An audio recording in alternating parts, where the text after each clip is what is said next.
empty the chamber on them. And how do you do that? First 6 seconds, point A to point B, everything you got. Everything you got. Turn that shit up. Let's go.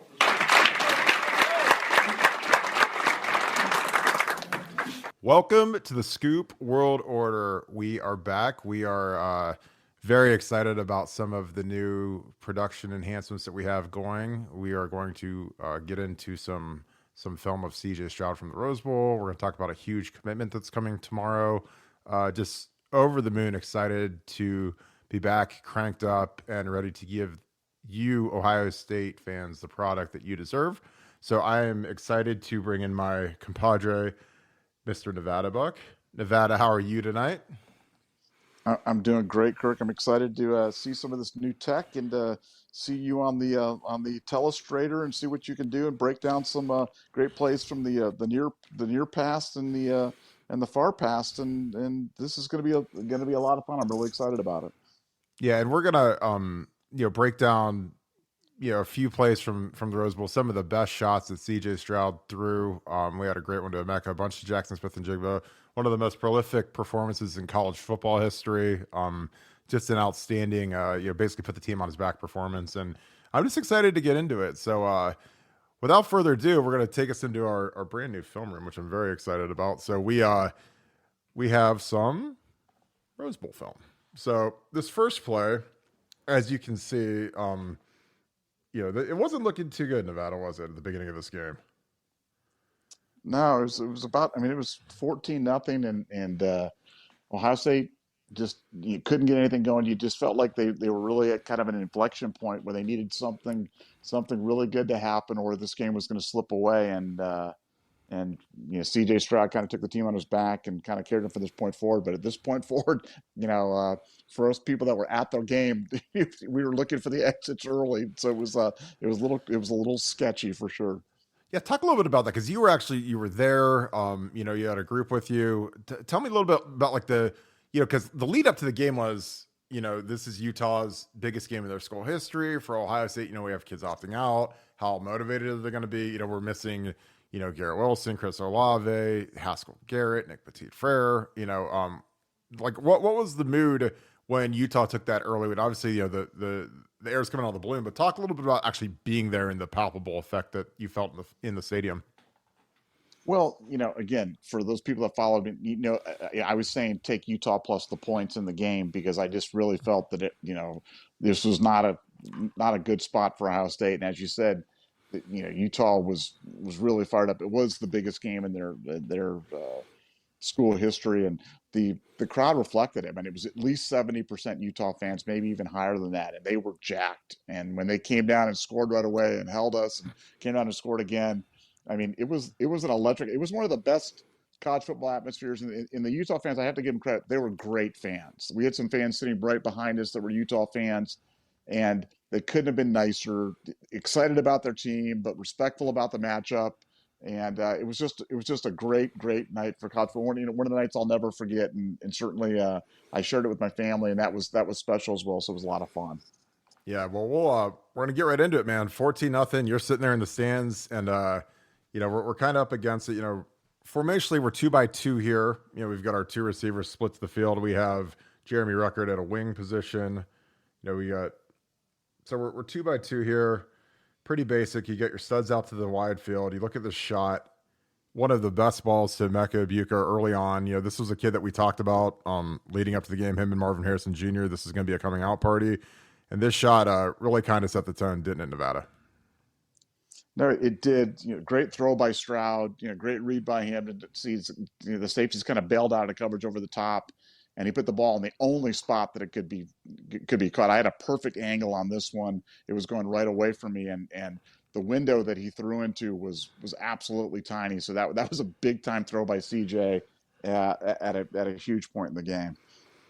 Yeah, this was you're curious going into the game. You knew that Kyle Whittingham, excellent defensive coach. I'm sure that he's noted, in the past, 10 years ago, we had, issues with Bear defense. So, early on, here we are. We get the Bear front, we get the zero nose, we get a three, you get the two stand-up backers here. And then this guy, the middle guy is always a threat to blitz when it comes to this package. So you're always curious as to how the team is going to handle it. And, we opted to slide everything. So, what that means is, formationally, you have your left tackle take him C gap, guard B gap, center A gap, off guard A gap. DeJuan takes the B gap.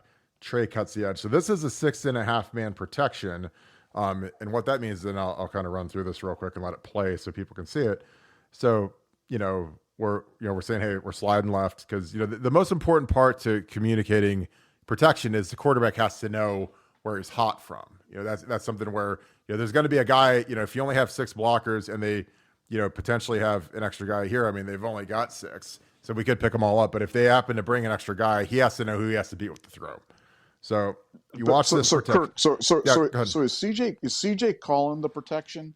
Is CJ out there calling? Is he actually saying a word that let everybody know to slide left, or is the center calling the protection, or who's telling everybody? Generally, like with this protection and given the look, this is the center just making a call to the left, so it's a full slide. And I'm sure that this is something they drilled. They were probably expecting bear defense, given what Utah did in the regular season. So the center's the one calling it. So the center's giving the secret word that tells everybody to slide left or something like that.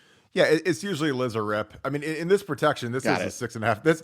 This with Ryan and his NFL progressions, this could actually be a full slide protection, which is something that Urban Meyer almost never did. So this could actually just be a base 6.5 man protection.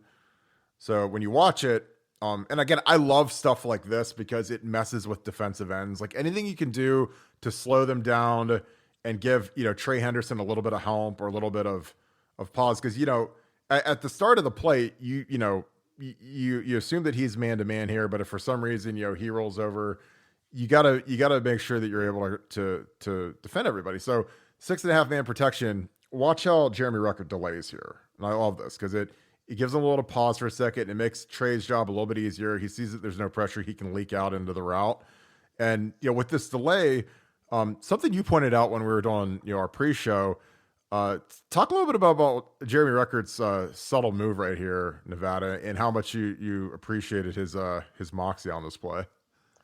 Well, you watch that field judge there in the middle of the field, and by Ruckert delaying like that, he's able to rub him off the defender off, just run a little pick off that guy, and you see how much separation he got underneath. So he's available to CJ as kind of an outlet, down below, and that probably could have gone for some good yardage. But it's the little things like that. By delaying just that step, it allowed that ref to take a step back, and then Ruckert could go underneath them and rub them off like a basketball player. And I like the subtlety of things like that. And those are the little kind of game inside the game stuff that sometimes you miss when you're there at the Rose Bowl. But it was fun to see on the film for sure. Yeah, that's the benefit to seeing it from here. So like you see approximately how much space, roughly maybe a yard, and then after the rub, like look at this. It's like, it's impossible to cover that, when you run it the way that Jeremy ran it. So, on the protection, excellent suck by Thayer, covers him up.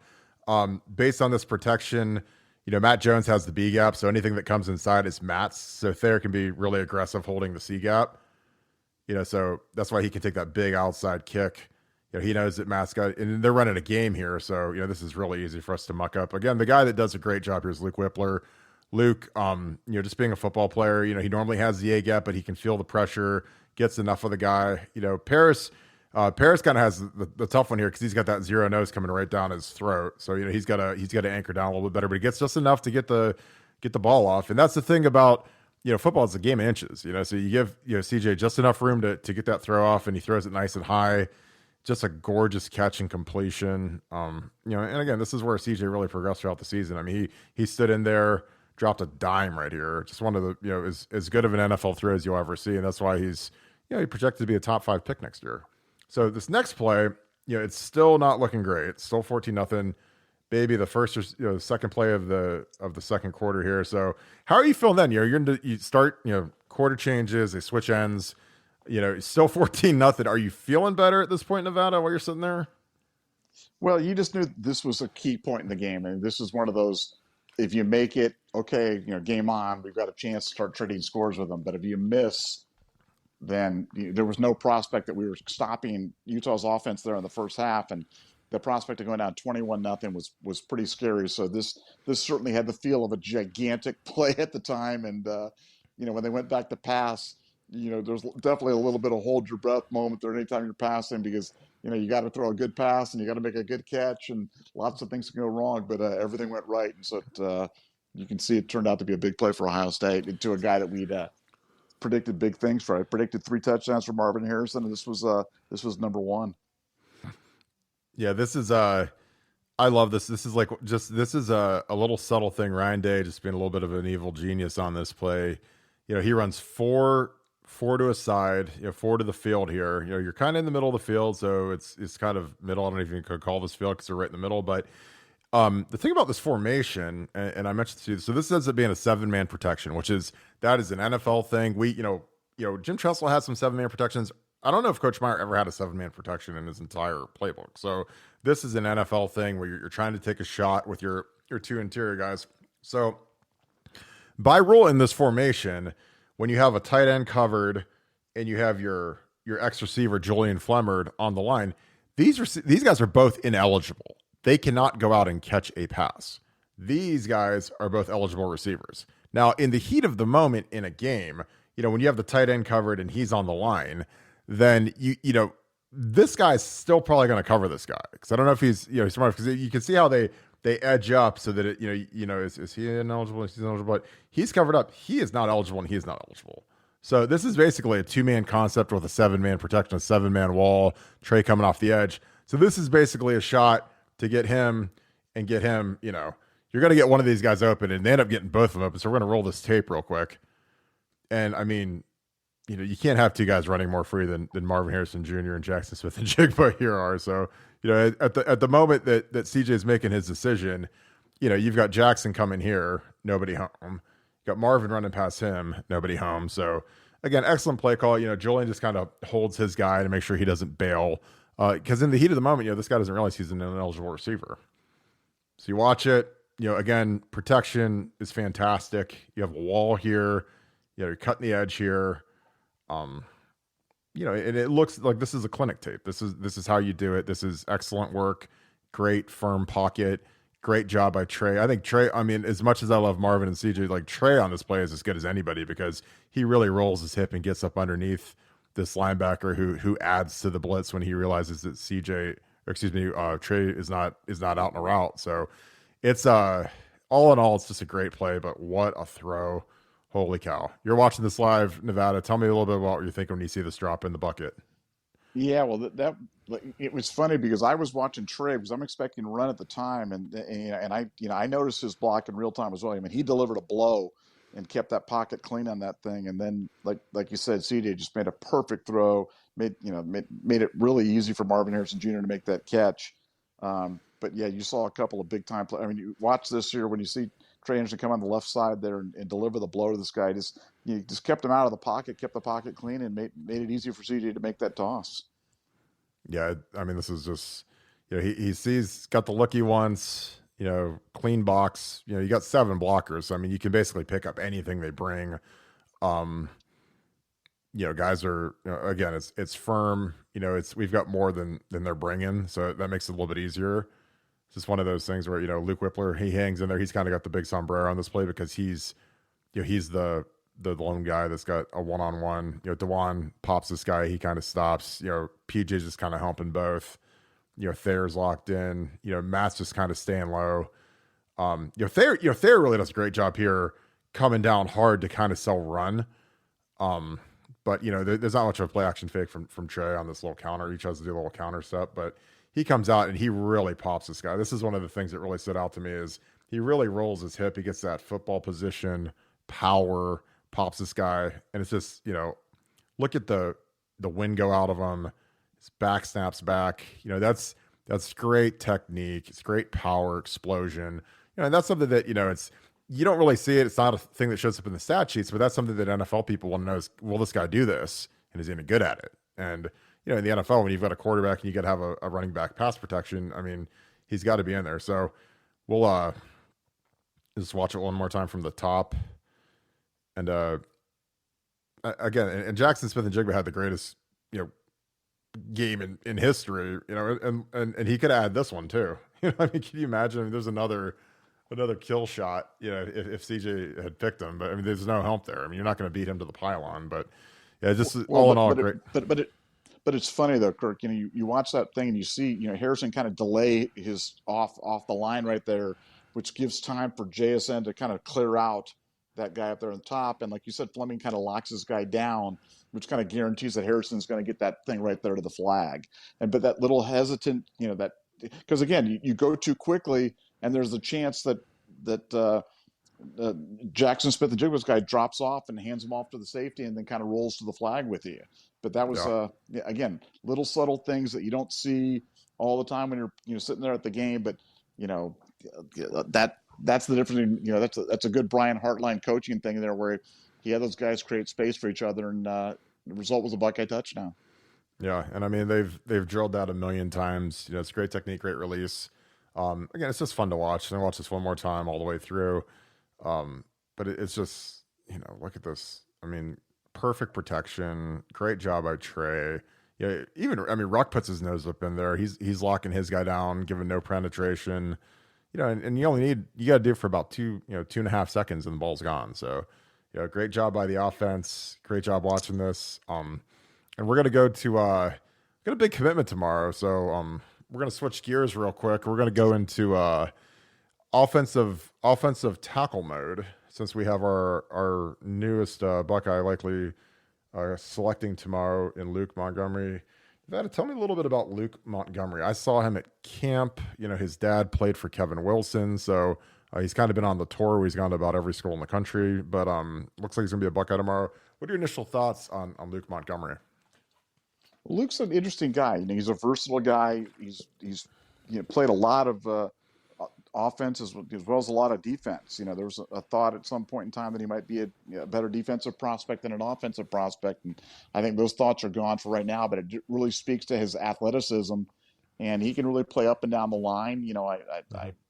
He's not a likely center, but he's certainly a guy that can play guard or a guy that can play tackle, and he plays with a really good bend.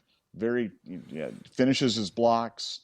High football IQ. You can tell it comes from a football family, and there's just lots to like. This kid reminds me a lot of Mike Brewster coming out of high school, and Mike was really, really highly regarded coming out of Florida, 5-star kid, and Luke looks every bit the part of a 5-star kid, and it's gonna be a great get for Ohio State tomorrow. Yeah, here's a little bit of him.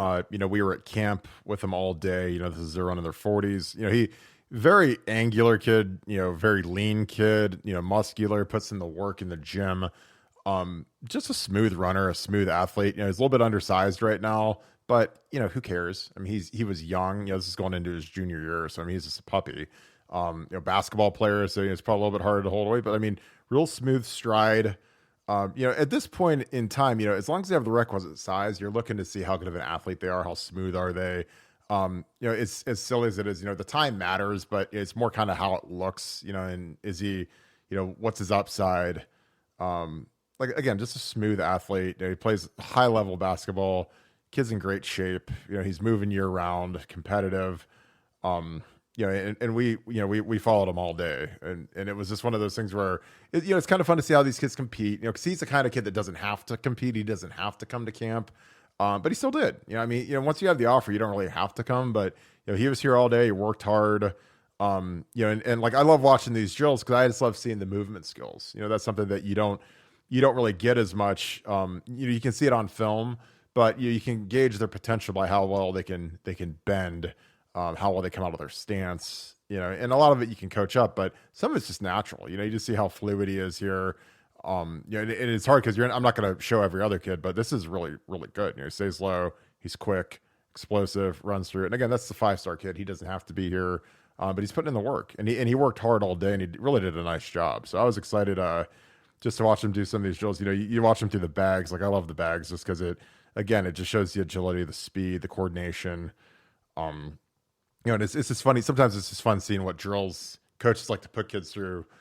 To evaluate kids, coaches, every O-line coach in the world loves bags, and so do D-line coaches. And he nicks one here, but it's fine. But we, the fun part is you get to you get to the competitive stuff and you start doing the one-on-one pass rush. I'm gonna skip ahead to that, and then we'll watch a couple shots of film. But he, it's just I love watching these kids compete, and and this is another drill that a lot of these are from the NFL Combine. So you see these kids, they come out, they pop the bag, see how they roll their hips. Here he stumbles, but again, he looks. He had some moments where he looked like kind of Bambi on ice, you could say. And me and Bill Green said that to each other. But, again, you're at this point in his development, you're just gauging upside. So there's not much more fun than this, Nevada, when you're watching kids hit physio balls, going off the boards. What do you think of all this?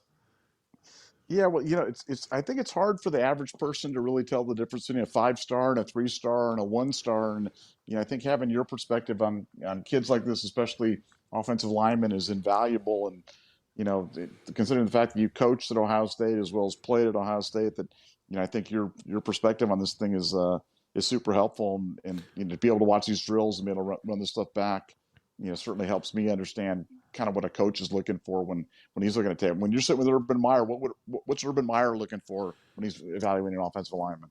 He loved to talk about ankle flexibility. That was always a really big thing with him. This is great. They're hitting the Crowler sled, and then the thing I love about these camps is you really get to see these coaches work. So you got Coach Willis over here, kind of, coach them up on the Crowler sled. Cause this is like something, if there's one thing that I've learned O-line coaches love, it's the Crowler. I mean, and it's, you hit it square and firm and it pops straight up and it drives straight back. And that's kind of like an A grade. And then you have guys that hit it kind of go sideways. You have guys that hit it. It doesn't pop up, so that's how you kind of measure, flexibility, hip explosion, if guys can roll their hips, which is really important with offensive line play. And, and Urban, he loved ankle flexibility. He loved leanness, athleticism, obviously, being a competitive guy is huge. So we'll watch a couple of these. This is against the Notre Dame commitment, Brennan Vernon. These guys kind of went at it all day.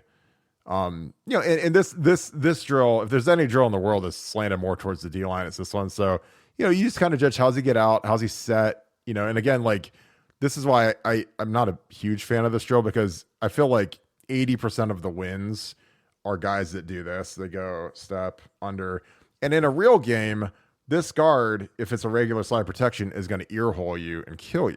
So, this isn't really a realistic rush all the time, because in a normal slide protection, you'd have your center here, your guards right here. And if this guy goes into the B gap, it's the guard's responsibility. So, he does his job here, but, in this drill, mentally people think that this is a win for the D line.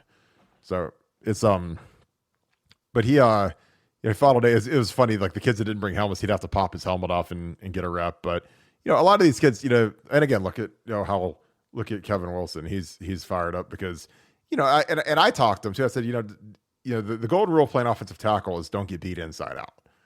So I said, look, you're too athletic for a kid to ever run around the shoe, which, so to speak, is run this outside. Because if this kid takes an outside rush and this kid with his hips can turn and flip his hips, he's going to be able to deflect and pass, and the quarterback's going to be able to step up and make a throw.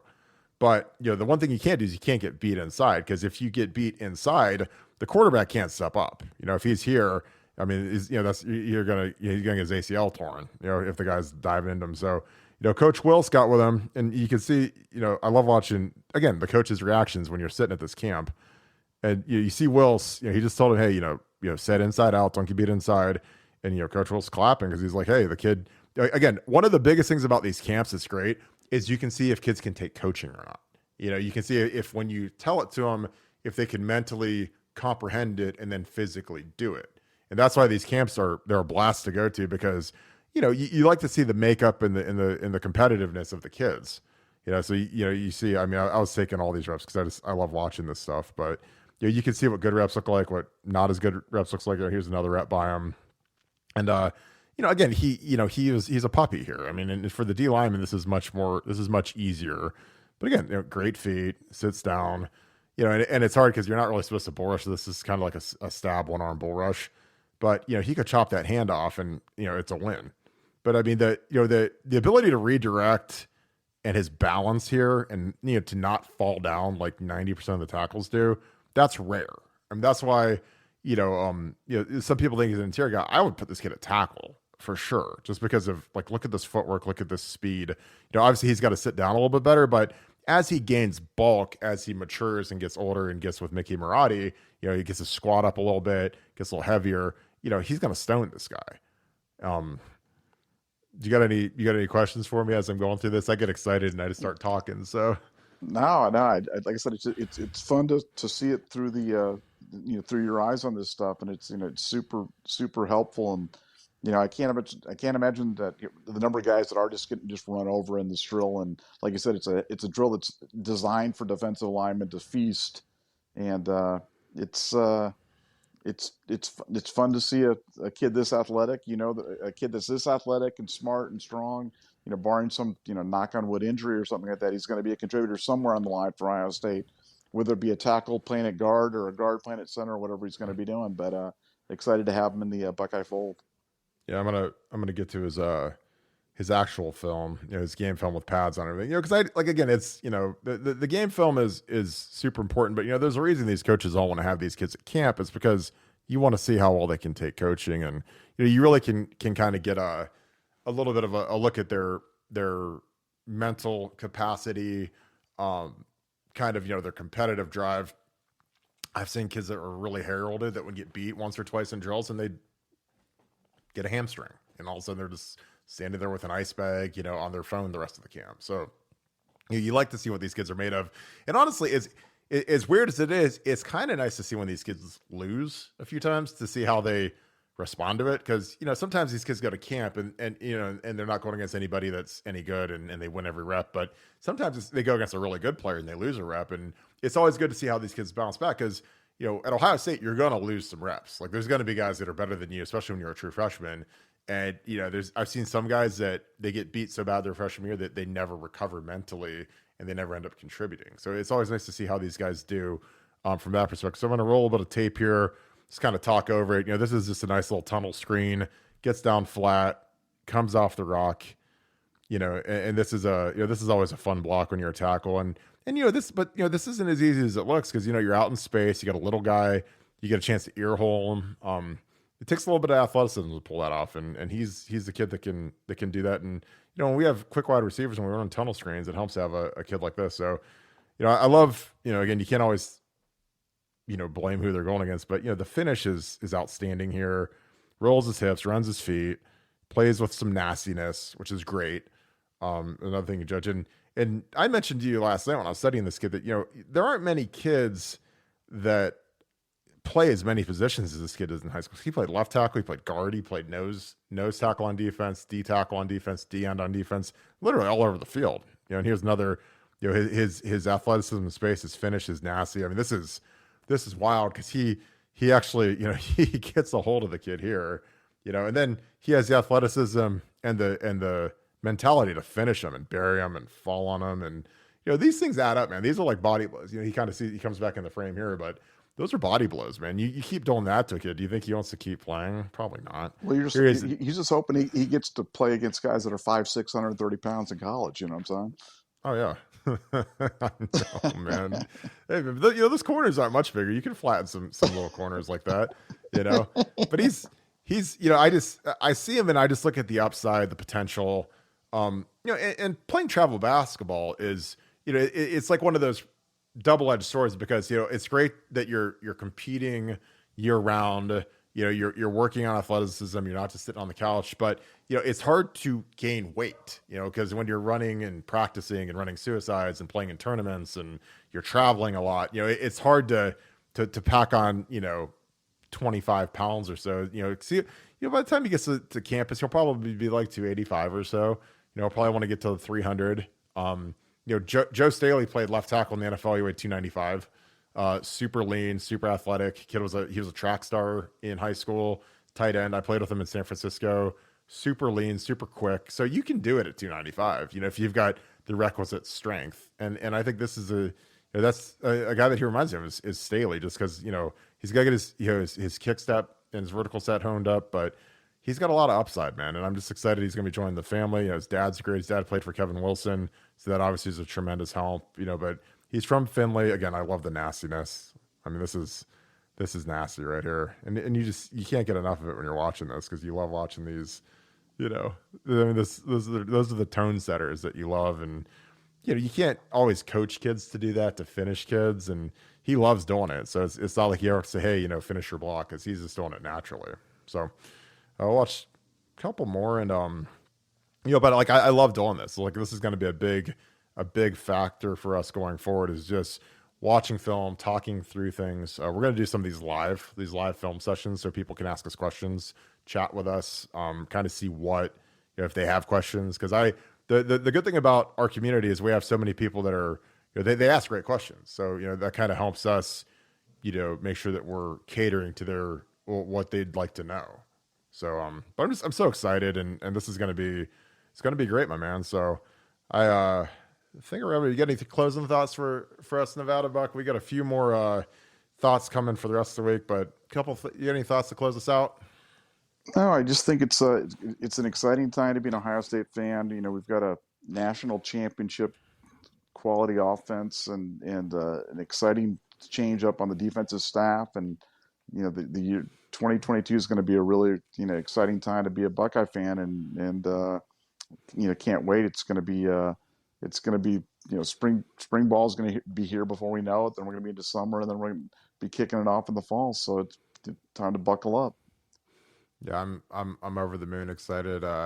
We had to get on the message boards. You know, we got winter conditioning coming up. We got the St. Valentine's Day Massacre coming on Friday, so we're gonna get some reports on that. That's gonna be great. But just love it, man. So you know, anyone you need some more inside info, head to BuckeyeScoop.com.